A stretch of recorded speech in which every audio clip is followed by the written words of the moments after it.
e câmeras de segurança flagraram os dois em ação dentro do estabelecimento em Copacabana. Tá vendo aí, ó? Um sujeito já havia sido preso. A polícia então estava investigando para localizar o outro. A ação envolveu dois ladrões. E agora, os investigadores conseguiram. Pegaram o segundo criminoso, o Patrick Rocha Maciel. Pasmem, Patrick, novo na idade. No entanto, um sujeito com uma velha experiência, com uma vasta experiência. 80 anotações criminais. Deixa eu conversar com o delegado Ângelo Lages, que vai falar mais sobre isso. 80 anotações criminais. Está aqui o doutor. Delegado, o que é isso? Quer dizer, um sujeito relativamente novo, aliás, novo até demais, pela experiência criminosa. Que anotações eram essas? São essas, hein, ô delegado? Boa tarde. Boa tarde, Hernani, toda a audiência da Record. Chamou muito a atenção da gente, 80 passagens, né? Poucas vezes eu me deparei com casos em que o criminoso tinha tantas passagens e ele só tem 20 anos de idade. Aqui em sede policial, a gente conversando com ele, ele falou para a gente que desde os 10 anos de idade ele pratica furtos. Depois dos furtos, ele acabou evoluindo para crimes mais graves, diferente do Gabriel, que era o comparsa dele, que já havia sido preso semana passada, que tinha 27 anotações, todas por furto. Já o Patrick, ele possui passagens também por porte ilegal de arma, 3 e 6 crimes de roubo. Inclusive, ele já foi condenado por um crime de roubo e havia sido posto em liberdade em novembro do ano passado. Pra você ter ideia, o Gabriel foi posto em liberdade em dezembro, 2 dias antes deles entrarem na clínica e furtar. Foi um furto de alto valor, né? Eles levaram aproximadamente R$100 mil da clínica. E aqui em sede policial, pasme, ele disse que vendeu os bens. Eles fizeram uma divisão, né? Mas que a parte dele ele vendeu por R$250. A gente agora também vai tentar localizar esse receptador, né? Essa pessoa que comprou esses produtos de furto e que fomenta essa cadeia criminosa, né? Porque a gente sabe que a pessoa só vai furtar se tiver alguém que compre esses produtos de crime. Exato. Os dentistas não podem comprar sem nota, sem procedência, porque estão alimentando um esquema, se fizerem isso, que afeta colegas. Quer dizer, hoje colegas, amanhã o próprio, né? Então, quer dizer, fica o alerta também para a categoria, né, doutor? É verdade. Ele deu uma indicação para a gente que o receptador seria o motoboy, tá? Evidentemente que depois esse motoboy ele vai tentar passar para algum profissional da área, que são equipamentos próprios, né?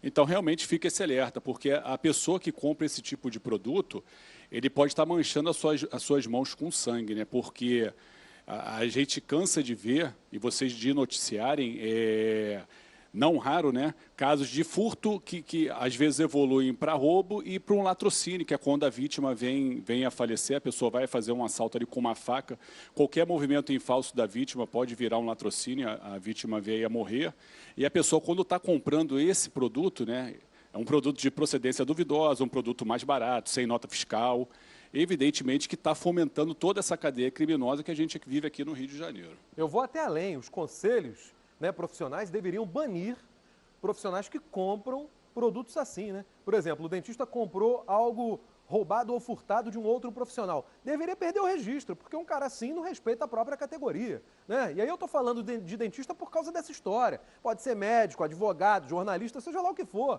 né? Não dá para você, de repente, desenvolver um esquema criminoso afetando tua própria categoria profissional. É de uma covardia muito grande, né? É de uma concorrência desleal, de uma covardia, é de uma postura criminosa mesmo. Eu, por exemplo, jamais gostaria de ir num dentista assim. E você que me acompanha, gostaria de ir num dentista que trabalha com coisa furtada, coisa roubada? Então, quer dizer, tem que ser banido.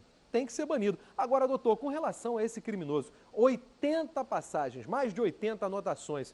Me tira uma dúvida. Ao ser abordado, agiu normalmente, já está acostumado ou ficou meio assim com a polícia? Hernani, quando ele foi abordado, ele já sabia que a gente estava atrás dele, né? Ele deu um nome falso, tá?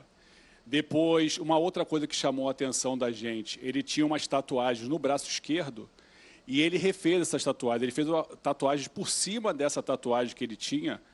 Então, a priori, ele tentou negar que ele era o Patrick, né? Inclusive, ele mostrou o braço. Não, as tatuagens são diferentes, que ele tinha tatuagens bem específicas. Mas os policiais militares que fizeram a abordagem reconheceram ele, trouxeram aqui para a delegacia e a gente conseguiu confirmar a identidade dele. Realmente tratava-se do Patrick Maciel. E agora a gente espera que ele fique um bom tempo preso, né, Hernani? Porque esse mandado de prisão é preventivo. Então, ele já tem outras passagens, até condenações anteriores. Já foi preso em flagrante algumas vezes. Ele disse aqui para a gente que quando o menor de idade foi apreendido para mais de 17 vezes, enquanto menor de idade, sempre era posto em liberdade. Disse que também tinha 6 irmãos, é uma coisa que chamou a atenção da gente, né? Falou que nenhum irmão é envolvido com crime, só ele que pegou esse caminho errado.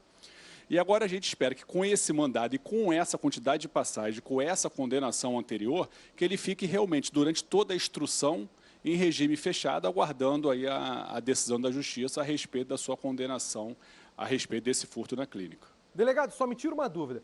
Essas anotações, mais de 80, elas são apenas referentes ao período de maior de idade, porque ele teve 2 anos para fazer isso, ou não? Desde que ele começou no mundo do crime ainda menor, são mais de 80? Hernani, são no total, tá? Desde 10 anos de idade. 10 anos? Então, ele vem praticando esses crimes desde os 10 anos. Ele falou pra gente que começou, inclusive a primeira apreensão dele foi com 10 anos, desde os 10 anos de idade. E ele disse pra gente que nunca parou, que ele já foi apreendido dezenas de vezes enquanto menor e ele só tem 20 anos, Hernani. Ele, quando completou a maioridade, de 18 anos para cá, ele já foi preso em flagrante 5 vezes. Meu Deus. Tá? Ele está sendo preso agora pela 6ª vez nesse curto período aí de apenas 2 anos. E não demonstra arrependimento. Tá tranquilo, acha que essa é a vida dele. Hernani, ele me pareceu ser muito frio, em momento nenhum ele se mostrou arrependido de nada, diz que a vida dele é essa. Ele vive realmente de praticar furtos, e não só furtos, né? Porque, como eu havia dito, ele já tem 6 passagens por crime de roubo, ele já também tem passagem por porte ilegal de arma de fogo, e ele falou para a gente que a vida dele é essa, infelizmente. Né? Que coisa. Agora, quando o senhor fala em frieza, eu daqui até começo a imaginar o seguinte, seria um rapaz, de repente, com algum traço de psicopatia, alguém que não sente nada pela dor alheia, não está nem aí? Será que, de repente, um problema assim o levou para esse caminho? Hein? Porque desde os 10 anos, doutor. Ele relatou para a gente que ele foi trazido, que ele conheceu Copacabana através da mãe. A mãe trazia ele para vender doces aqui em Copacabana, já desde novinho. Diz que a mãe tinha problemas de alcoolismo. Mas o engraçado é que os irmãos dele, diz ele que tem 6 irmãos e que nenhum é envolvido com o crime, né? É uma coisa que chamou a atenção para a gente, que você sempre bate também, a questão das drogas, né? Ele disse que é usuário de crack, é uma informação ainda não confirmada, mas ele diz que é usuário de crack, tá? E que muito desses crimes seriam para fomentar esse vício. O maldito crack, né? Então tá aí. De repente a gente estava pensando numa outra questão, né, psicopatia e tal, mas pelo visto é dependência química. Então quer dizer, esse rapaz, né, só tem um caminho. Aliás, não vou chamar de rapaz. Esse ladrão, esse bandido, só tem um caminho.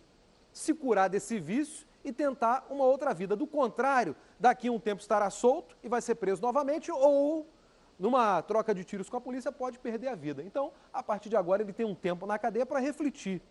Infelizmente, a gente sabe que poucos conseguem se livrar do mundo do crime, mas, de repente, com esse aí, acontece. Nunca matou ninguém não, né, doutor? Ele nunca matou ninguém. Não, nunca matou ninguém não. E, realmente, Hernani, eu acho que essa temporada longe das ruas vai fazer bem a ele, né? Porque ele precisa realmente, se ele for dependente de crack, como ele vem falando, ele precisa se tratar, tentar largar esse vício. A gente sabe que é muito difícil, né?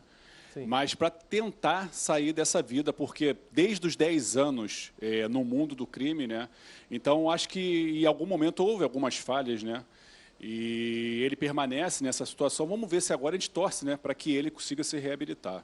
Eu não acredito muito na recuperação de bandido, ainda mais num sujeito com mais de 80 anotações. No entanto, já que não matou ninguém, a gente daqui até pensa, furtou, pode ser que se recupere. Eu digo que aquele cara que mata, na minha opinião, não merece segunda chance porque a vítima não tem segunda chance. Agora, já que ele não tirou a vida de ninguém, de repente, com um tratamento pesado aí contra as drogas, de repente com uma vida diferenciada, ele pode largar isso. Porque a gente também tem que pensar nessa questão, né, doutor?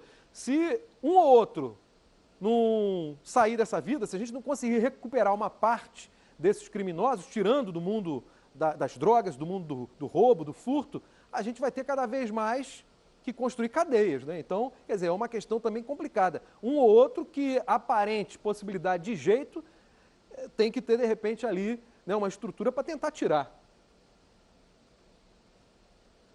É verdade, Hernani. Eu acho que a sociedade, de um modo geral, ela precisa discutir essa situação, né? A gente precisa melhorar a questão da ressocialização, tentar. Isso precisa ser discutido, né? Meios, métodos, processos, que a gente possa evitar essa quantidade de reincidência criminal, essa quantidade de passagens, ou seja, que a pessoa consiga, em algum momento, ter um ponto de virada, né? E sair do mundo de crime e que ela possa conviver em sociedade. Porque o Patrick, o que ele está demonstrando para a gente com essas 80 passagens, é que, nesse momento, ele não pode viver em sociedade. Isso é um fato, né? Nesse momento, ele precisa ficar preso, ele precisa passar por um tratamento e, conseguindo se ressocializar, tendo condições para tanto, ele voltar a ter liberdade. Porque a sociedade de bem também não pode ficar à mercê dele, claro, ele entrando e saindo do sistema o tempo todo, praticando esses crimes, porque, se você parar para pensar, o dono da clínica, que tinha sua clínica aqui em Copacabana, teve um prejuízo enorme, são 100 mil reais, ele já praticou diversos crimes, a quantidade de prejuízo que ele já trouxe a diversas vítimas, né? Porque você tem o valor financeiro, tem um trauma psicológico também, claro, né? A pessoa que é submetida a uma violência, a um roubo, você ter que ser colocado uma arma na sua cabeça. Então, eu entendo que ele possa ter mais uma chance, que ele precisa ser ressocializado